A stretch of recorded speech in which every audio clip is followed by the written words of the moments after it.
Winston Churchill once described Russia as a riddle wrapped in a mystery inside an enigma. And this really is true, but it's true of Russia's entire civilization. Orthodox civilization straddles the border between the West and Asia, combining some traits of each, but also really having its own flavor. And considering they have half of the world's nukes, we really need to understand this part of the world. This is a video to try to understand Orthodox civilization. Where did it come from? What are its defining features? What have the troubles it's faced, and how has it risen and fallen like a cresting wave across history? Buckle up for a journey of over 1,000 years into a riddle wrapped in a mystery inside an enigma.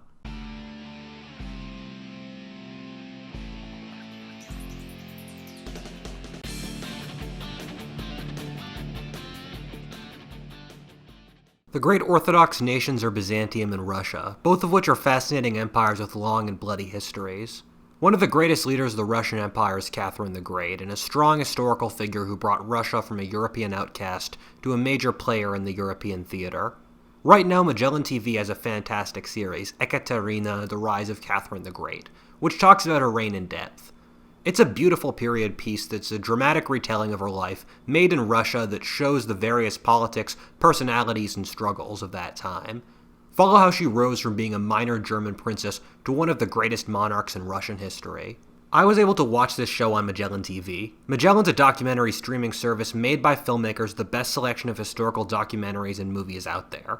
They have content covering everything from the ancient world to current events, and from true crime to astronomy. If you want to learn anything, Magellan's a great place to go. Magellan's compatible with just about every device and is 4K with no additional cost. Magellan's got a great promotion where, for the holidays, they've got buy one, get one free annual membership gift cards. It's a great platform for an affordable price, so try Magellan TV today.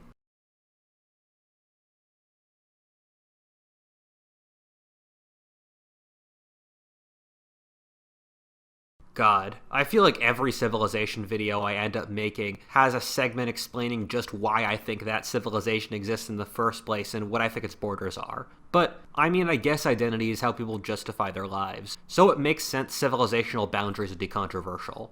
I'm not going to do that here, since as you watch this video, you'll first of all see that although they have differences, the Greeks and Slavic peoples like the Russians share the same fundamental framework, while we'll be continually reminded of how Orthodox civilization took a very different path from Western Europe. Orthodox civilization includes this whole region stretching from Russia down to Greece. The Caucasian peoples like the Armenians and Georgians are complicated since they share very different histories and cultures than the Russians and the Greeks, even not being part of the Orthodox Church. However, they're surrounded by Muslims that hate them, which meant they often identified with Orthodox civilization as an ally, and as part of its broader substructure. I'm not going to specifically go after them much in this video, but a good amount of what happened in the rest of Orthodox civilization applies to them.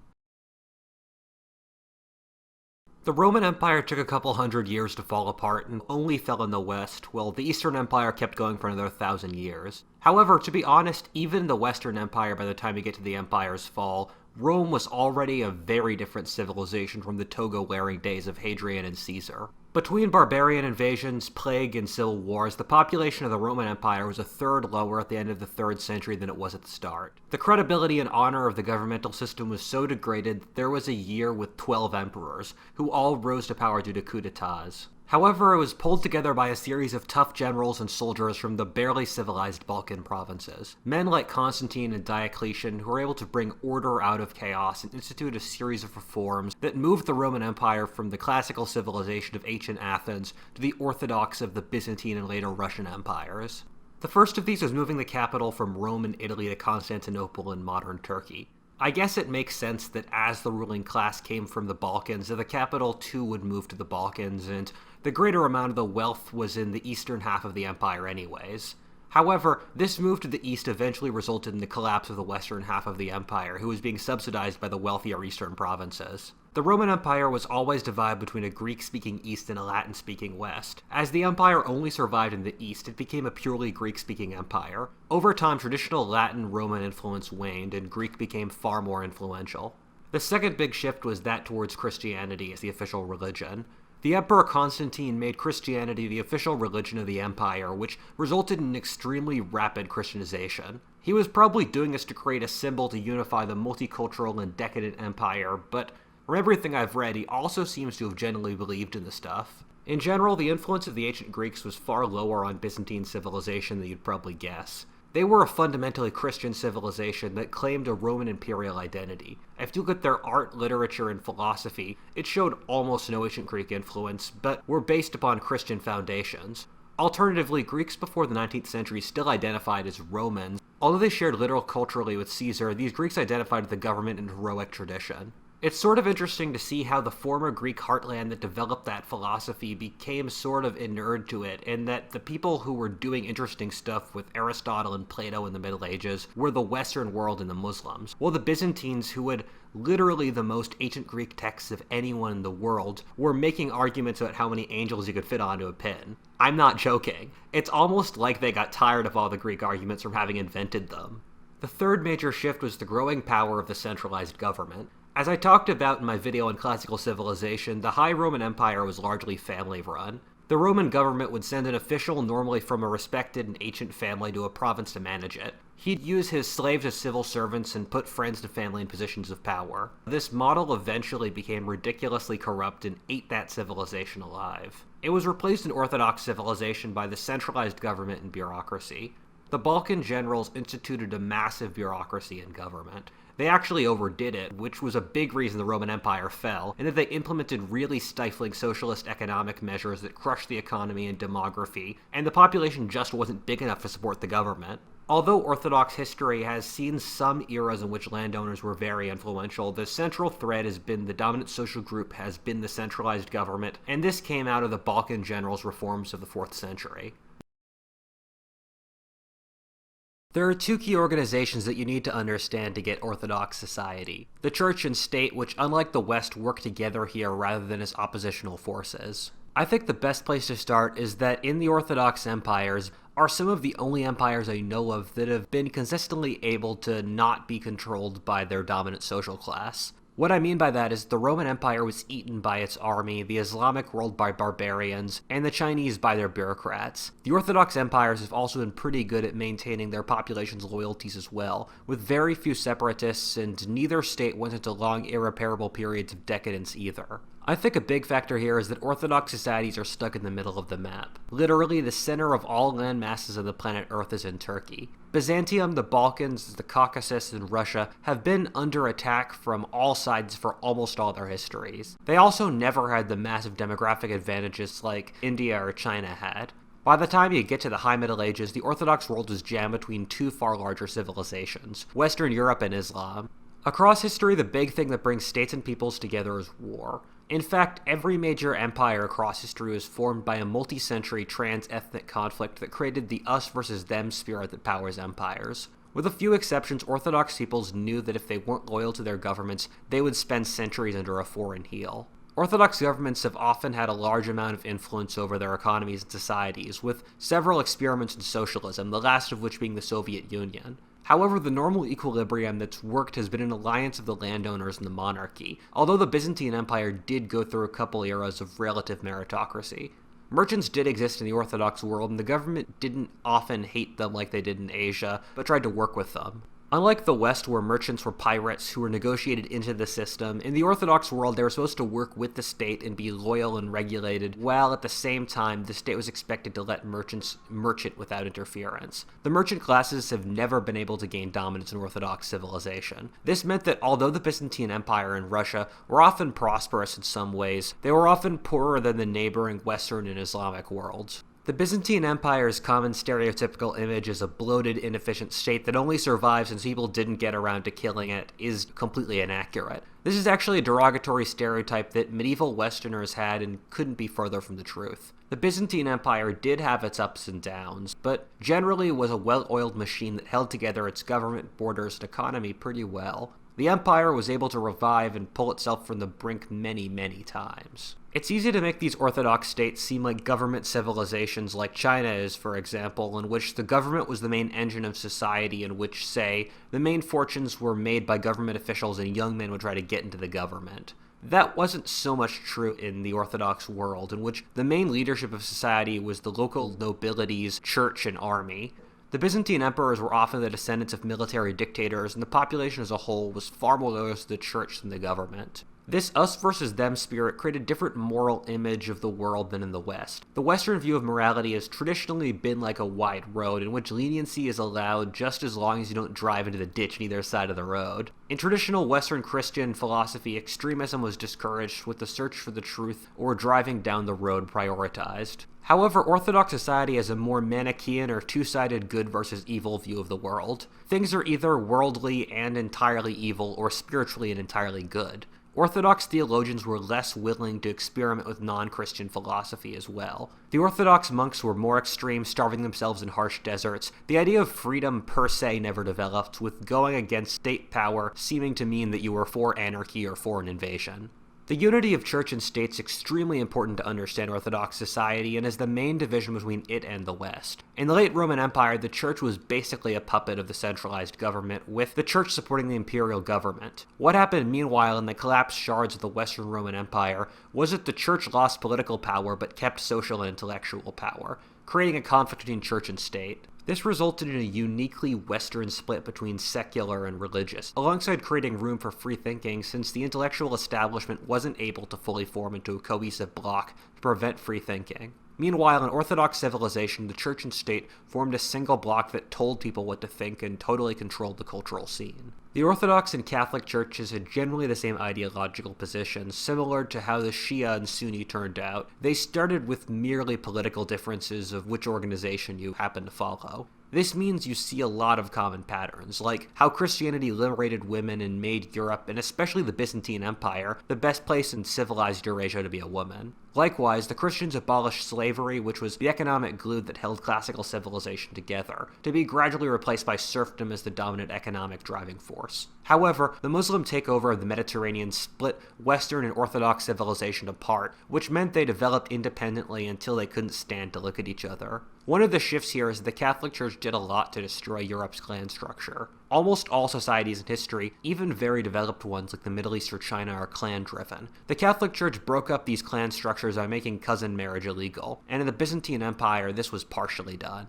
The West also devalued traditions in exchange for the wholehearted search for the truth, while Asian societies value tradition and harmony. The Orthodox Church is somewhere in between, in that it holds Christian traditions and rituals to be valuable in of themselves, and the Manichaean worldview supports a desire for internal social harmony similar to what Islam's got. Similarly, Orthodox Christianity is a stronger mystic and ascetic tradition that's more in line with Asian religions, as well as a stronger emphasis on practice over dogma. As Jordan Peterson once said, Western Christianity is about accepting with faith that Christ is your Savior, while Orthodox is about carrying the cross of being a Christian, suffering in a sucky world. The right to rule was established by the centralized church. What I said before, that people were proud to be Orthodox and serve their nations due to loyalty to the church rather than the state, is really important. In a society with divine right as well, the government based its legitimacy off having the right form of Christianity. This explains something about early Orthodox history that's often very difficult for modern people to understand: the conflicts about tiny details of Christian doctrine. A multi-century civil war was hinged on the literal word iota, over whether Christ was part divine, human, or fully either, or whether he had gained divinity after the resurrection. This conflict was so tough that the Nestorian Christian sect that was dominant in the Middle East actually helped the Muslims seize power in order to get away from the Orthodox Church. Likewise, there was a civil war that tore up the empire for over 100 years between the people who believed that you should have images in churches versus those that thought that that was heresy. This was while barbarians and Muslims were ravaging the empire. The truth is that this makes more sense once you realize it's only one step from saying you don't agree with the doctrines of the imperial church to saying that the divine right of the emperor isn't valid. The step from being a monetist to supporting North African home rule is not far. The collapse of the Roman Empire should be viewed as the rotting out of the Italian and especially army elite to decadence, and in the Western Empire they were replaced by Germanic barbarian commanders who became kings in their own right. In the East, it was Balkan and Anatolian army commanders as well. However, these weren't people that represented the whole empire, and you see these doctrinal differences belie deeper ethnic ones. The Semitic peoples of the empire in the Near East supported Nestorianism, and that part of the empire was lost in a nanosecond to the Muslims, erasing a millennia of Greek control, since they weren't part of the Anatolian Balkan Orthodox cultural system that had a stake in the empire. Meanwhile, the struggle over icons was between coastal Greeks and Anatolian tribes. Over time, you saw the Byzantine Empire whittled down to Anatolia and the Greek-speaking ports by the 9th century, from which they could gain a strong sense of identity as an Orthodox society. Once the empire had been concentrated into a geographically united, culturally cohesive force, it was able to reestablish its strength and start expanding Orthodox civilization in a big way.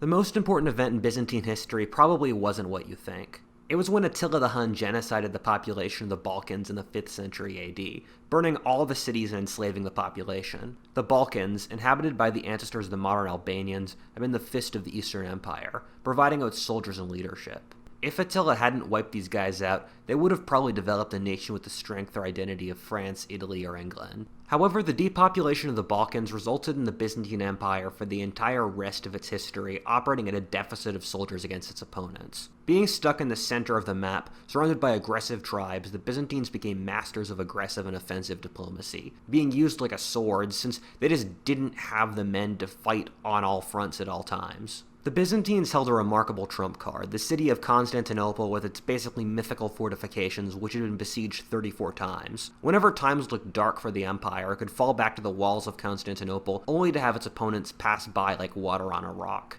Based out of their impregnable fortress, the Byzantines played three-dimensional chess against a world of barbarians and rival kingdoms. And this process was largely how the Orthodox world spread beyond the Byzantines to the Slavs, who are now the vast, vast majority of Orthodox peoples today. The Slavs had a deeply unlucky start point. They were in the area most removed from oceans and major civilizations, coming from modern North Ukraine and Belarus, that by the time they show up on the stage, they were developmentally centuries behind everyone else in the region. When the Slavs populated the dying cities of the former Roman Balkans, they were neither literate nor developed political organizations beyond clans. The Slavs were also next to the Eurasian steppe, which was filled with extremely mobile and powerful nomadic tribes. When these nomadic tribes like the Bulgars, Magyars, and Avars invaded Eastern Europe, they tended to use Slavs as their henchmen, with majorities of the populations being Slavs. The era around the fall of Rome resulted in a massive vacuum pressure in Eastern Europe. Most of Eastern Europe was previously inhabited by Germanic peoples that had been driven west by the Huns into the dying Western Empire. Meanwhile, the Huns genocided the native Illyrian population of the Balkans. This resulted in a vacuum in which the Slavs populated most of Eastern Europe, spreading to the old Byzantine Balkans, taking the region forever away from Greek influence, even reaching as far as southern Greece. The Byzantines were absolutely remarkable, however, at getting these peoples into their sphere of influence and gradually making them aligned with Greek influence. The Byzantines had two big conversions that really set up Orthodox civilization as we know it: the Bulgars in the Balkans and the Rus in Russia. Both cases were fundamentally pretty similar. A non-Slavic population, whether the Turkic Bulgars or the Viking Rus, had a large military confederacy that was mostly Slavic. In both cases, they waged lengthy wars with the Byzantines in which they nearly seized Constantinople but were defeated. Then the Byzantines, in order to make their defeat seem better, gave the Bulgars and Russians trade concessions with the addendum that they'd have to convert to Orthodox Christianity. Their kings did so since they needed trade concessions with the Byzantine Empire, while they also needed literate people and a religious identity in order to maintain control of their empires. This then resulted in more and more Byzantine influence until they became allies and were brought into the same cultural union. The Byzantines did a surprisingly good job of integrating these Slavic peoples into their civilization. Everything I said before about government, social structure, and religion was transferred from Byzantium to very different geographies and cultural groups. This was largely done through Greek control of the church, in which, for example, of the 22 top church officials in 13th century Russia, 20 were Greeks. A major difference here between the Bulgars and Russians was that when the Byzantines got their act together in the 11th century, they destroyed the Bulgar Empire, thus erasing their future potential as a major power, while Russia continued to develop its identity to become one of the most powerful nations in all of history. We all know how the Balkans turned out, as Winston Churchill aptly said, producing more history than it could digest. This came about due to a nasty combination of geography, culture, and history. Firstly, the Balkans is a really nasty and mountainous geography that makes development difficult, and also on top of that, the Orthodox churches are very nationalistic. The Byzantines purposely set up all these Slavic groups to hate each other to make it easier for the Byzantines to control them. Finally, the Slavs were some of the least developed people in Europe, and coming to the capitalism game late meant the Slavic nations had trouble playing catch-up. You never see Slavic merchant classes before the 20th century, with business in the Slavic world either being done by Greeks, Jews, Armenians, or Germans. This resulted in miring the Slavic populations of a lot of these nations in poverty. From now on in this video forward, the locus and center of Orthodox civilization will switch from the Byzantine Empire to Russia. Although there's a good deal of continuity, as referenced so far in this video, there are still very clear differences that come from differences in ethnicity and geography. The Byzantine Empire was along the Mediterranean with very easy water-based navigation. Russia is a giant flat cold region that's cut off from oceans and the seas. Since the vast majority of pre-modern trade was done by water, that cut Russia off in a lot of ways.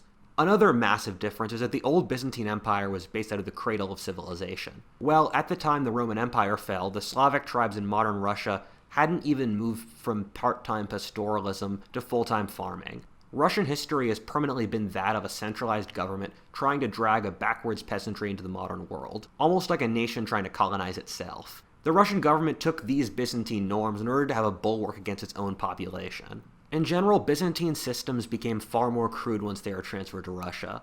Until the 19th century, when Russia took a lot of Western influence, Russian Christianity was more dogmatic and crude, the state more domineering and the economy less developed. This is an overwhelmingly uncharitable view of Russia that's a little bit unfair, but also you really have to keep in mind Russia didn't have to turn out this way. There have been several times in Russian history in which, as we'll reference later, they could have become a very different and normally much better nation. For example, the Rus didn't have to end up in the Byzantine sphere. Originally, they had a far more Turkic Khazar influence than anything else. You also have to keep in mind Russia was founded by Scandinavian Vikings and had a lot of influence with Western Europe, even in the 13th century.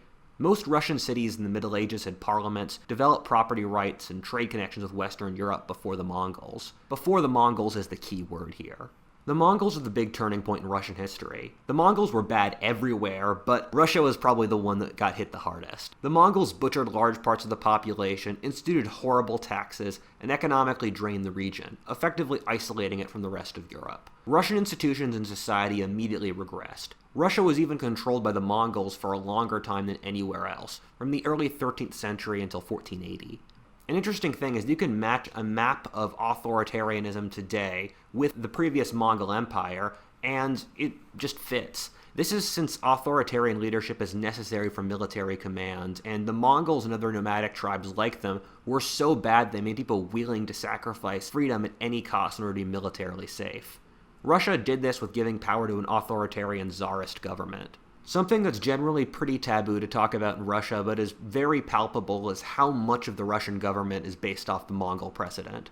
First of all, the Mongols treated their farming subjects like sheep that they could cull for the survival of the tribe.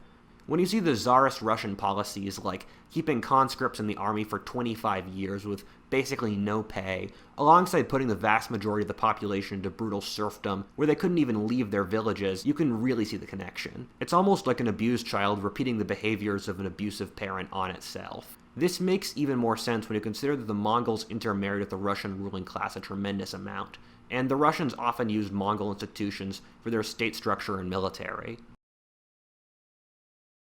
The late Middle Ages really weren't a good time for Orthodox civilization. The Byzantine Empire really went under when they were betrayed by the Western Christians who seized control of Constantinople for a 50-year period in the 13th century, which was followed by a collapse of the empire as a real international force. This was followed in turn by the rise of the Turkish Empire. The Turks had the best army in the world and organized state and society. They turned Anatolia from Orthodox Christian to Muslim Turk, followed by seizing control of the Balkans and Constantinople for hundreds of years until the late 19th century. At the same time, as mentioned before, the Mongols who converted to Islam wrecked the Russian states. This resulted in a power vacuum in which Poland and Lithuania, Western Christian states, seized modern Ukraine and Belarus. Interestingly enough, Ukrainians, Belarusians, and Russians were all originally the same ethnic group, but the first two were under Western colonization while the Russians were under Eastern. Even after the Russians defeated the Mongols, they still faced horrifying raids from the descendants of the Mongols based out of southern Ukraine.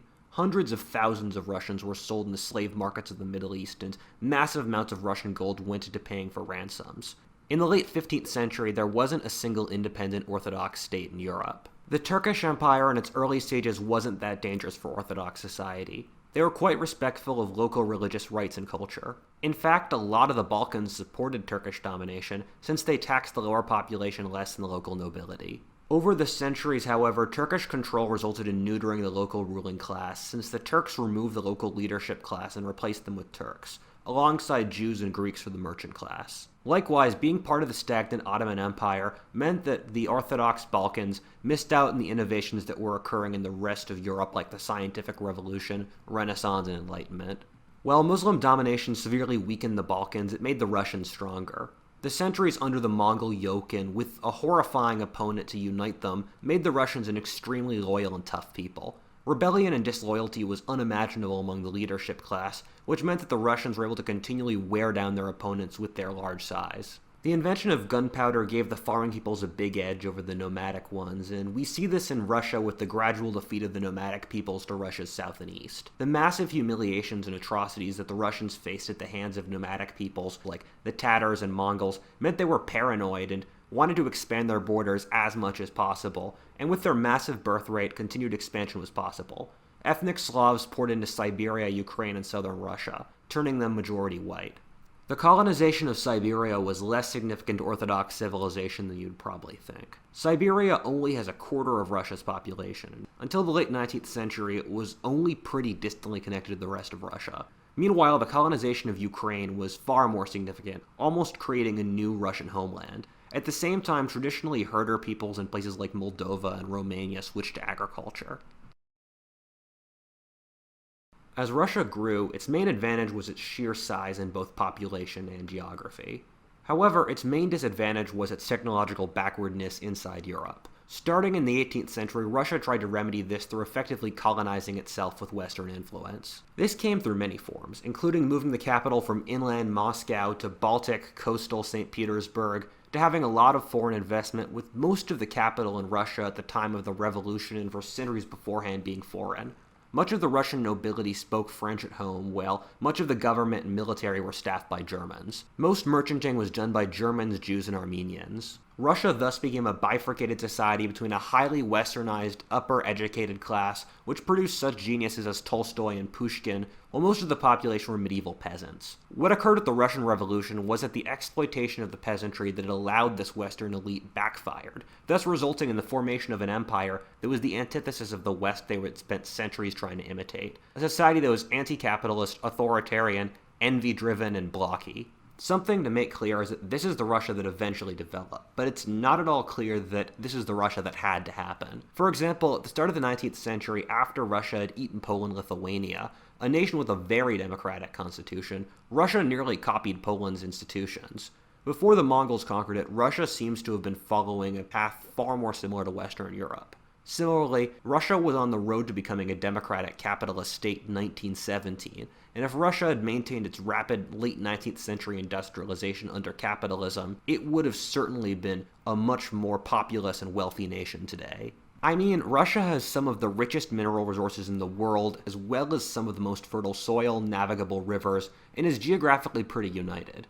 It's not hard to imagine a Russia that turned out like the US. Similarly for the Balkans, if the Byzantine Empire survived, it would have likely been able to keep up with Western developments and be wealthy today.